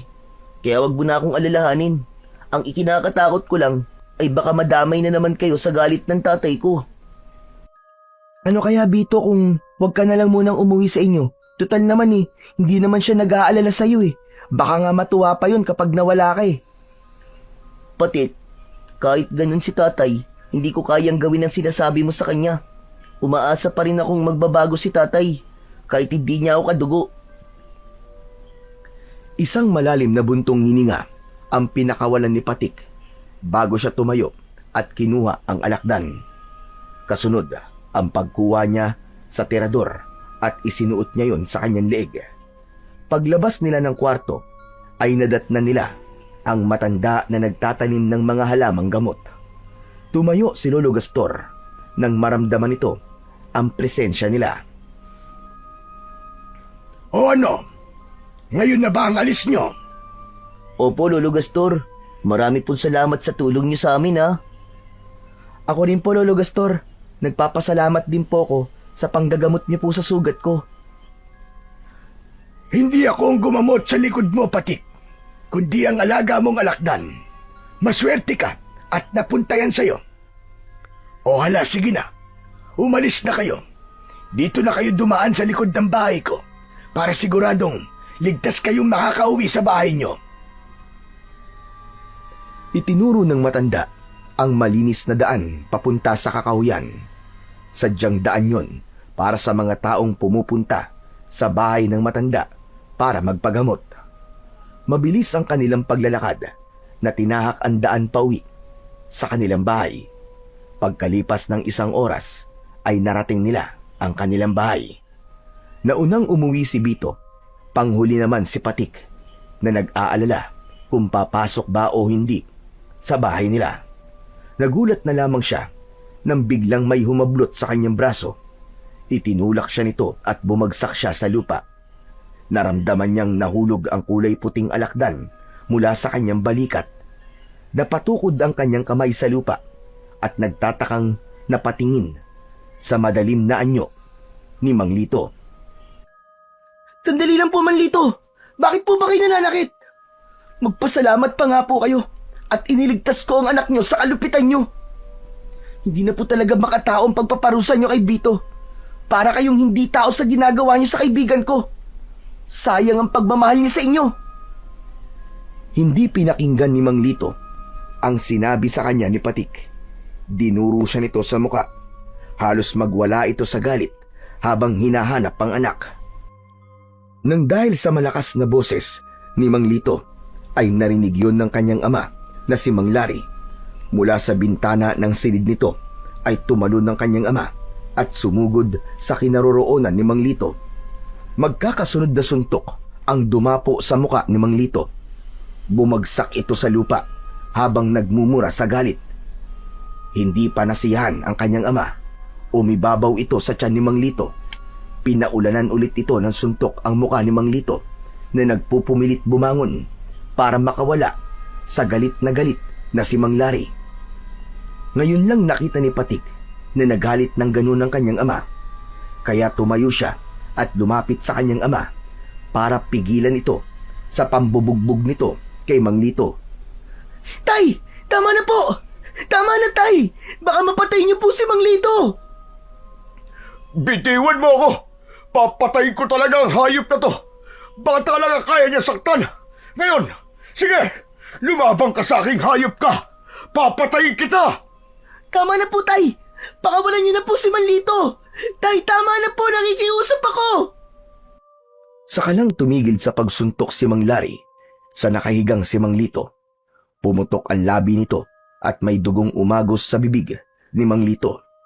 Humihingal sa galit si Mang Lari bago ito tumayo, habang si Mang Lito naman ay mabilis na bumangon at tumakbo papunta sa kakahuyan. Bumaling sa kanya si Mang Lari at galit na galit itong hinawakan siya sa braso. Lintik kang bata ka! Saan ka ba nanggaling, ha? Magdamag ako naghanap sa'yo. Hala, sige, doon tayo sa loob ng bahay mag-uusap. Sa kabila ng pagkaladkad ni Mang Lari kay Patik, ay nagawa pa rin niyang damputin ang alakdan na gumagapang sa lupa. Hindi yun napansin ng kanyang ama dahil sa labis nitong galit sa kanya. Pagdating nila sa loob ng kanilang bahay, ay halos kapusin ng hininga ang kanyang ama dahil sa pagtitimpi nito ng galit. Hindi ko na alam kung ano ang gagawin ko sa'yo, Patik. Halos mamatay ako sa pag-aalala sa'yo kung saan-saan kita hinanap. Akala ko kung napano ka na. Mabuti na lamang at nalaman ko nakasama mo si Bito. Sa barangay hall pa lang, muntik na kami magpang-abot ni Lito. Nagwawala siya, tinahanap ka. Ikinuwento niya ang ginawa mo sa kamay niya. Nagreklamo siya. Patawarin niyo po ako, Tay. Hindi ko po sinasadya yun. Hindi ko po akalain na mangyayari sa amin yun eh. Nakita po namin kagabi ang taong alupihan, Tay. Napahamak po ko at nawalan po ng malay. Mabuti na lang po at tinulungan po kami ni Lolo Gastor. Ano ka mo? Anong taong alupihan ang sinasabi mo? Saka, paano ka napahamak? Alam na po namin kung sino po ang pumapatay sa mga bata na natatagpuan po sa kakawyan. Isang taong alupihan po, Tay, na inaalagaan po ng sigbinan ang may gawa nun. Kung ganun, ang sinasabi mo muntik kayong mapahamak ay dahil inatake kayo ng aswang na taong alupihan? Opo, Tay. Hinabol po kami ng taong alupihan. Mabuti na lang po talaga at nakaligtas kami ni Bito. Bumundol ang kaba sa dibdib ni Patik nang maalala ang tungkol sa kanyang kaibigang si Bito. Nag-alala siya na baka sakta na naman ni Mang Lito ang kaibigan niya. Kaya naman, napahawak siya sa braso ng kanyang ama. Tay, pakiusap, puntahan po natin si Bito. Tsak nasasaktan na naman siya ni Mang Lito eh. Sige na po, parang awa niyo na po, Tay. Puntahan po natin si Bito. Tumigil ka! Hindi na tayo makikialam sa kanila. Kung hindi mo ako napigilan kanina, naku, ewan ko na lang. Baka napatay ko na ang Lito na yon. Tay, sige na po. Kahit ngayon lang, pangako po, huli na po talaga to.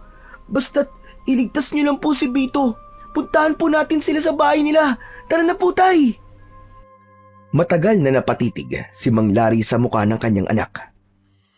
Napansin ni Patik ang unti-unting pagkawala ng bakas ng galit sa mukha ng kanyang ama. Kaya bumitiw siya sa braso nito. Pumasok ng walang imik si Mang Lari sa silid nito. Maya-maya pa ay bumalik ito, dala ang isang baston. Tara, punta natin si Bito. Pero sinasabi ko sa'yo, ha? Huli na to. Hindi na tayo makikialam sa kanila. Maliban na lang kung makikita nating pinapatay na ni Lito ang bata. Opo, Tay. Salamat po. Ay, teka, sandali lang po, Tay. Kailangan ko po munang magpalit ng damit. Mabilis na pumasok sa loob ng kanyang kwarto si Patik. Ang totoo ay balak din niyang iiwan ng kulay puting alakdan at ang dadalhin lamang niya ay ang tirador at ang mutya ng pawis ng puting alakdan na nasa kanyang bulsa. Pagkalipas ng ilang minuto ay nakapagpalit na nga ng damit si Patik. Paglabas niya ng kanyang silid ay wala na roon ang kanyang ama. Nauna na itong lumabas ng kanilang bahay habang hinihintay siya. Bakit ang tagal-tagal mo? Halika na! Kanina pang umalis si Lito, baka kung ano na nangyayari kay Bito.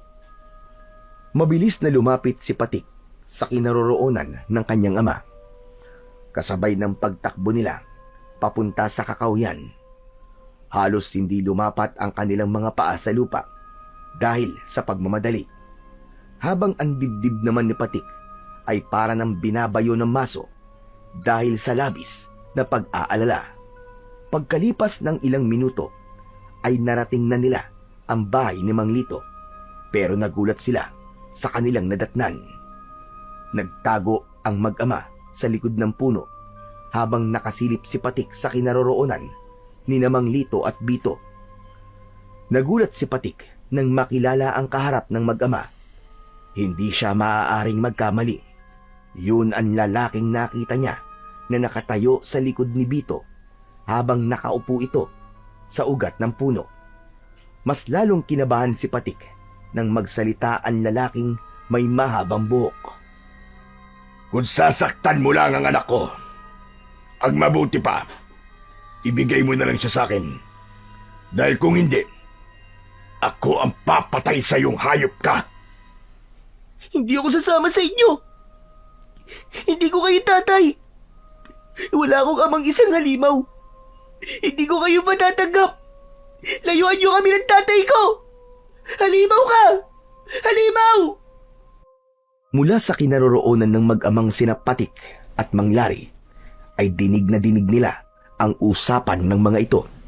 Kaya hindi makapaniwala si Patik sa kanyang mga natuklasan. Tay, ang lalaking yun. Siya po ang tunay na ama ni Bito. Kung ganun, siya po si Mang Tahir. Oo anak, narinig kong tinawag niyang anak si Bito. Pero bakit ayaw sumama ni Bito sa kanyang ama? Muling pinakinggan ng mag-ama ang pag-uusap ng mga ito hanggang sa nagpumilit ang lalaki na kunin si Bito sa kamay ni Mang Lito. Kitang-kita ni Patik kung paanong nakipag-agawan si Mang Lito sa lalaking kumukuha kay Bito. Mas nanlaki ang mga mata ni Patik nang makita ang biglang paglitaw ng taong alupian sa likod ni Mang Lito. Bigla nitong pinuluputan ang leeg ni Mang Lito.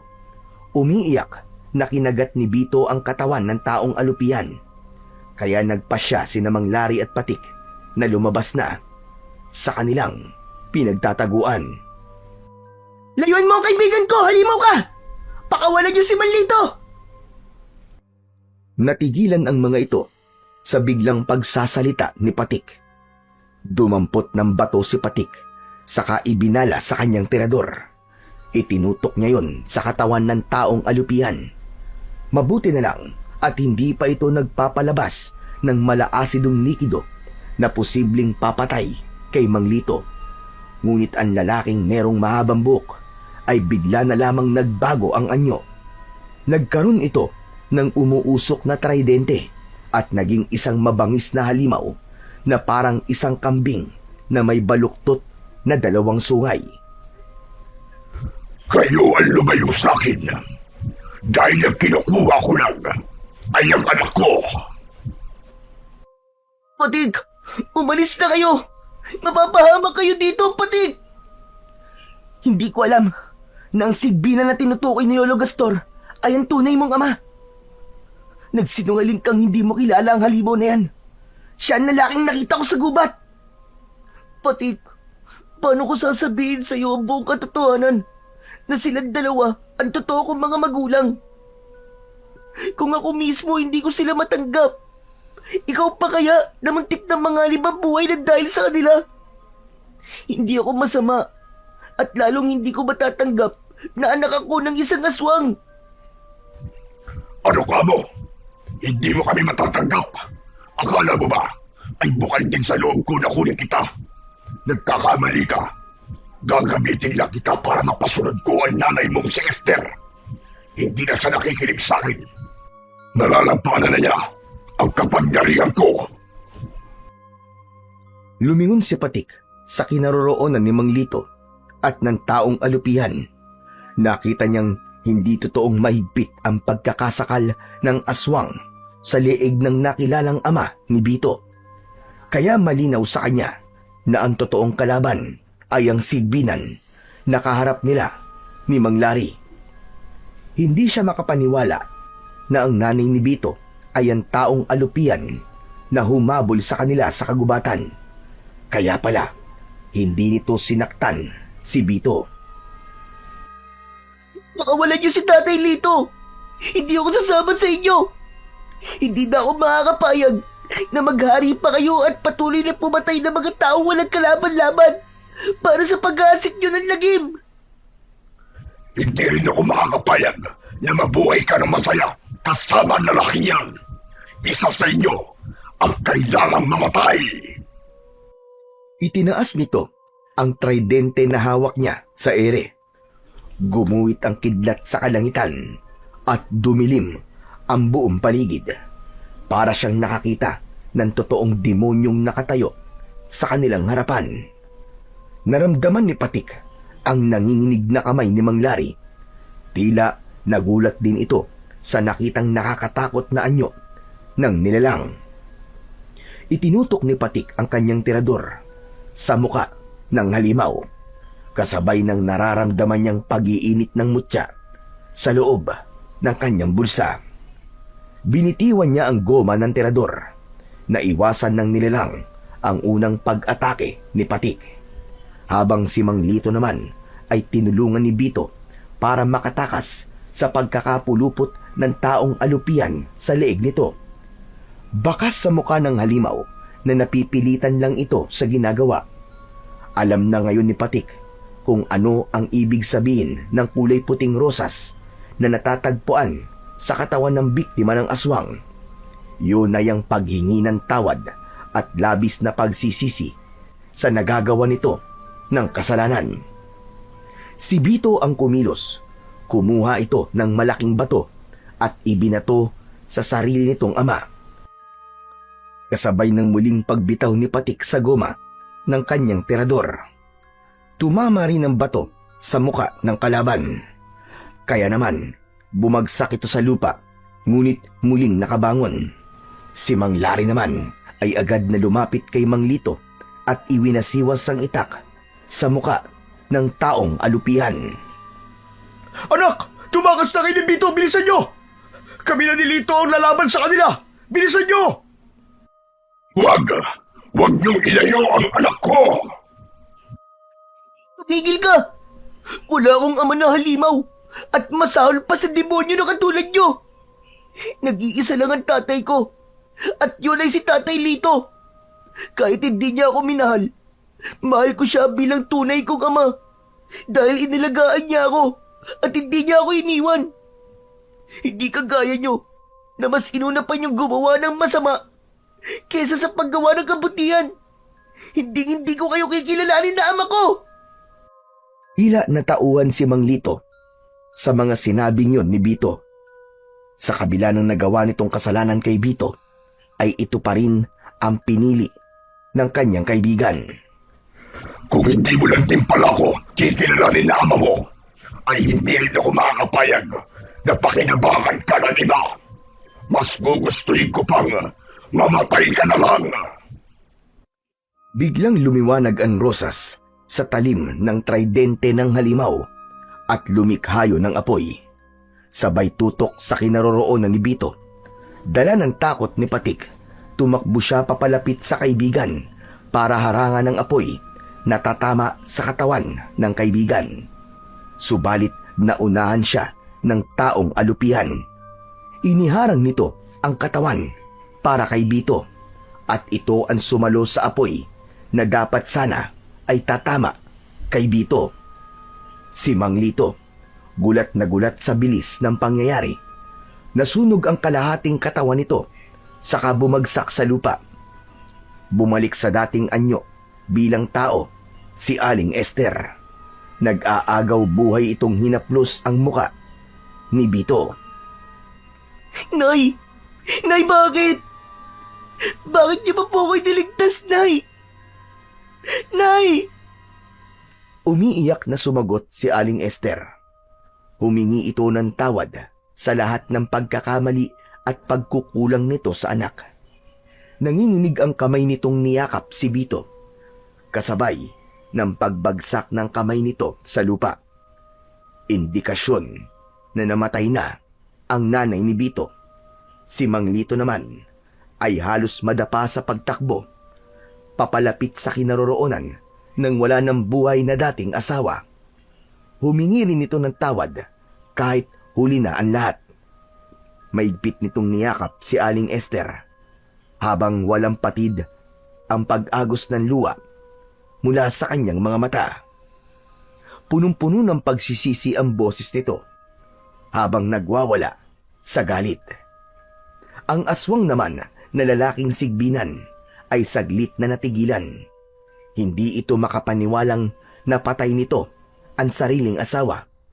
Pinagmasdan nito ang mga kamay at napaatras ng hakbang habang umiiyak. Tumayo ang batang si Bito at galit na inagaw ang itak sa kamay ni Mang Lari.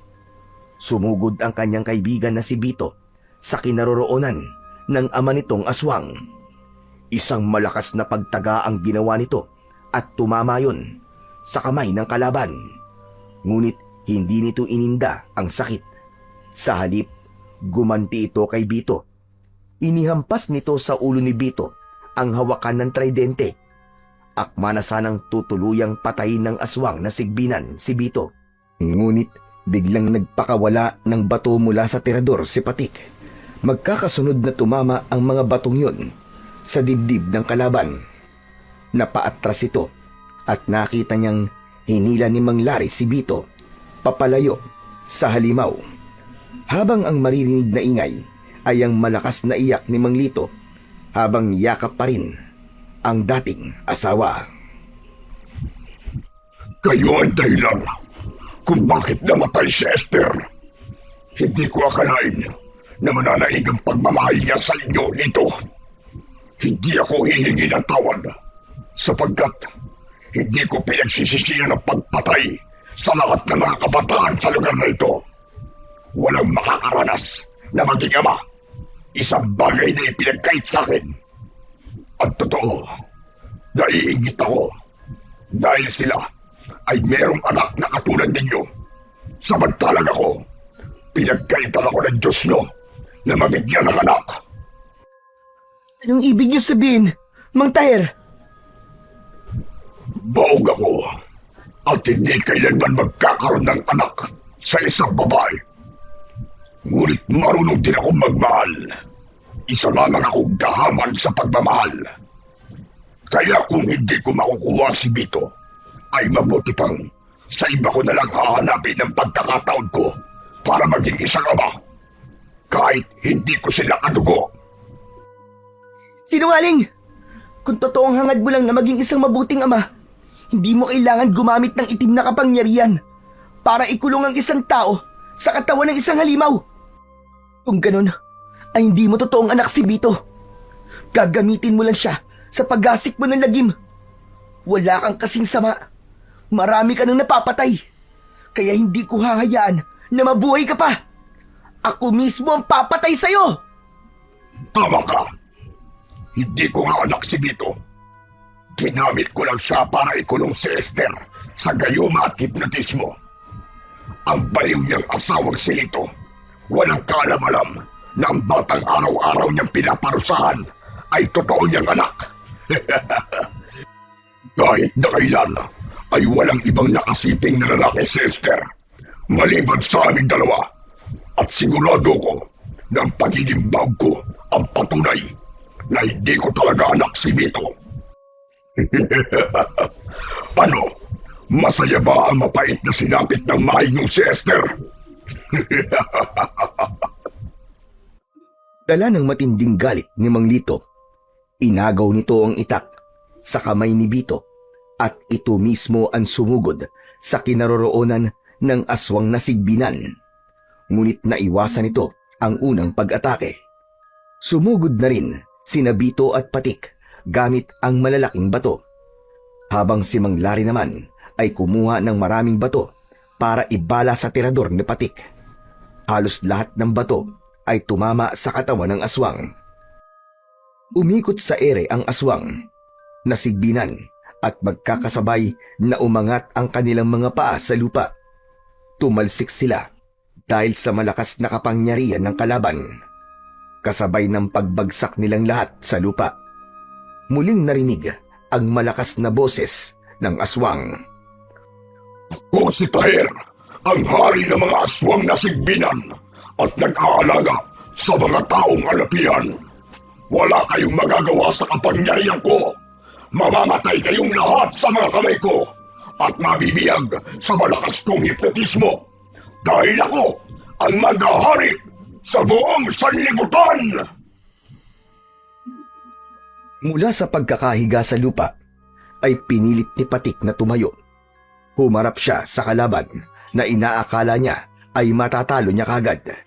Tila hindi ito nasasaktan sa tumatamang bato mula sa kanyang tirador. Naramdaman niyang lumapit sa kanya si Mang Lari. Ganon din si Mang Lito na lumapit kay Bito. Niyakap nito ng mahigpit si Bito at umiiyak habang humihingi ng tawad. Kaya lang, bigla silang nakarinig ng malalakas na pag-angil at ganun na lamang ang panlalaki ng kanilang mga mata. Nang tumambad sa kanilang paningin, ang 5 taong alupian. Hindi maaaring magkamali si Patik. Ang 5 taong alupian ay ang 5 batang nauna nang napabalitang nawawala. Anak, tumakas na tayo. Marami sila. Ginawa niyang taong alupian ng 5 bata. Tara na! Sandali lang po, tay. Kayo na lamang po tumakas. Dahil haharapin ko siya. Panahon na para pigilan ko ang kanyang kasamaan. Ano ba nangyayari sa'yo, anak? Wala tayong laban sa kanila. Mamamatay tayo lahat dito. Hindi pinansin ni Patik ang kanyang amang si Mang Lari. Sa halip, tinukot niya ang kanyang mutya sa kanyang bulsa. Saka itinaas sa ere ang bato. Lumikha yun ng napakalakas na liwanag, kaya't napaatras ang mga kalaban sa nakitang kapangyarihan ni Patik. Mabilis na ikinulong ni Patik ang bato sa kanyang kamao at mabilis na tumakbo sa kinaroroonan ni Mang Taher. Naniniwala siyang ang lahat ng lakas ng 5 batang alupian ay nanggagaling lamang kay Mang Taher. Isasakripisyo niya ang buhay niya, makuha lang ang rosas sa dulo ng talim ng tridente. Magkakasunod na pagsuntok ang ginawa ni Patik at sumugod na rin sina Mang Lari at Mang Lito. Pinagtulungan nilang lahat ang pinuno ng mga aswang. Habang si Bito naman ay umikot sa likod ni Mang Taher, abala ang pinuno sa pakikipaglaban kay Patik. Kaya naman, hindi nito napansin na nakuha na pala ni Bito ang puting rosas sa dulo ng tridente. Ibinigay ni Bito ang puting rosas kay Patik bago pa tuluyang sumugod sa kanila ang 5 alagad ni Mang Taher. Dinurog ni Patik ang bulaklak gamit ang mutya. Paulit-ulit niyang pinukpok ng bato ang rosas hanggang sa mawasak yon at nagkahiwa-hiwalay ang petals. Nanlaban ang pinuno ng aswang, ngunit hindi nito napaglabanan ang sakit mula sa pagkadurog ng rosas nito. Iyon pala ang pangunahing sangkap sa paggawa ng alagad. Mula sa kanilang harapan ay sumabog ang katawan ng aswang na sigbinan. Kagaya ng pagkadurog ng bulaklak mula sa batong hawak ni Patik. Ang 5 alupian ay tangkanasan ng tatakas, ngunit nilapitan ng mga ito ni Patik at sinilaw ng liwanag na nagmumula sa hawak niyang mutya. Bumalik sa dating anyo ang mga aswang. Nagtataka ang mga ito kung paano sila nakarating sa gubat. Anak, paano mong nagawa yun? Tay, dahil po sa mutya ng pawis ng puting alakdan. Puting alakdan? Hindi ba't yun ang alakdan na alaga ng mga engkanto? Paano ka nagkaroon ng ganong kapangyarihan, anak? Sabi po ni Lolo Gastor, ay ipinagkaloob daw po yun sa akin ng tagapangalaga ng puting alakdan. Sumingit sa usapan si Bito habang nakangiti. Ako yung Patik. Ako ang pumili sa'yo. Kung natatandaan mo, ako nagturo sa'yo kung nasan ang tambak ng mga bato, di ba? Paraan ko lamang yun para maibigay sa'yo ang mutya nang hindi mo mahahalatang ako ang may gawa. Teka, paano nangyari yun, Bito? Hindi ko kayang sakta ng mga magulang ko.